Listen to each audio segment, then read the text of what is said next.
Hello, Internet, Jesus loves you. My name's Cody, and this is the Christian News Show we do every Monday, Wednesday, and Friday. If you want to help support the show, you can always just share this video. That would mean the world to me, or there are other ways to do so in the description below. First up is a teaser trailer for the Left Behind movie with Nicolas Cage. I do have to admit that I am not as excited about this as I was when I first heard about them rebooting it. I've never read the books, but the trailer seemed a little bit unprofessional. It starts off with the Left Behind logo, and then it's a flight attendant saying that it's going to be a 6-hour flight to London. And then it just cuts there and goes to coming to theaters October 3rd. But this is what worries me. It does that, coming to theaters October 3rd, and then it says, "Are you ready?" But the transition between those words looks like a PowerPoint transition. But that being said, I am still really excited for this movie, and I have just the highest hopes that it's going to be at least a pretty good movie. And our second story is TV news, and like the Left Behind, also has to do with the Rapture, which is interesting. HBO just released their trailer for a new show they're doing called The Leftovers. And I'm just interested in this because HBO is doing something with the biblical rapture. And I mean, the trailer does look really good, but it doesn't really tell you whether this is going to be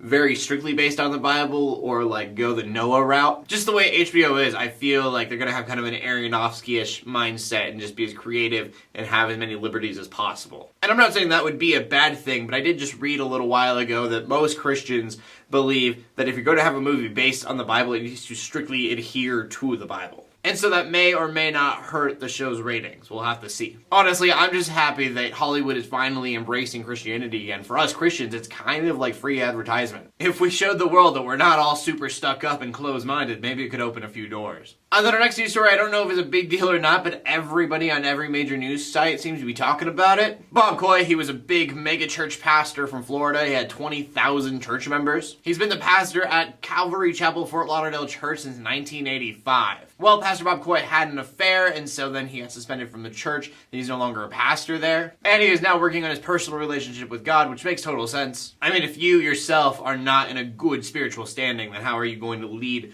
a bunch of other people to a good spiritual standing? So I'm sure there are people who have heard this pastor's name. I think it's because I had never heard of him that maybe it doesn't seem as big of a deal to me. Though I do know that if this happened to Mark Driscoll or like John Piper or somebody, Joel Osteen maybe, it would be kind of a huge deal. So I just figured since it's in the news everywhere else, I might as well let you know. And that brings us to the final story of the day, and the final story of the day is about a new study that came out. We talked in the past about how atheism or no religion is kind of on the rise in the United States. Well, this new study has been more about the why that's happening. Well, according to the University of Chicago, there are correlations that they found between education and religion, and also internet use and religion. But the question still remains, is it people are less religious because of the internet, or people are using the internet more because they're not going to church or something, they're not doing religious things? And it's kind of the same thing with education. Now, even though those are the two big factors, there are more factors that all encompass only half of why religion is on the decline. The other half, they'd have no idea why. Also, something that I think is important to note, Judaism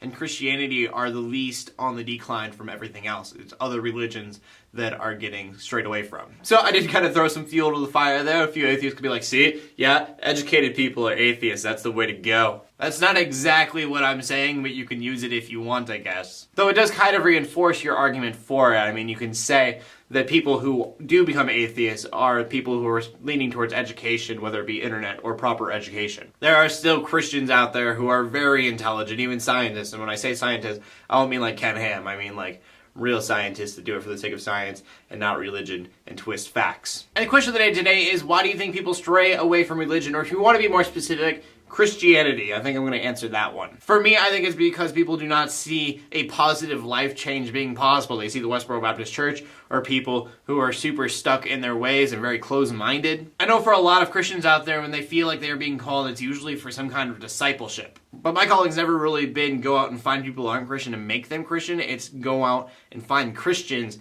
and try to make them better people, because some of them are just taking down Christianity with them. But anyways, I want to know what you guys have to say, so please leave a comment section with your answer. Atheists, I feel like this is something you could answer as well. I'm sure you guys have some good input on it. And also, it's not just Christians and atheists that watch the show. Whatever religion you should comment and let us know what you think. Anyways, my name is Cody. I read you Christian news in a not so boring kind of way every Monday, Wednesday, and Friday. In closing, let the haters hate, let the Christians pray, and to everybody like, subscribe. I'll see you later, and God bless.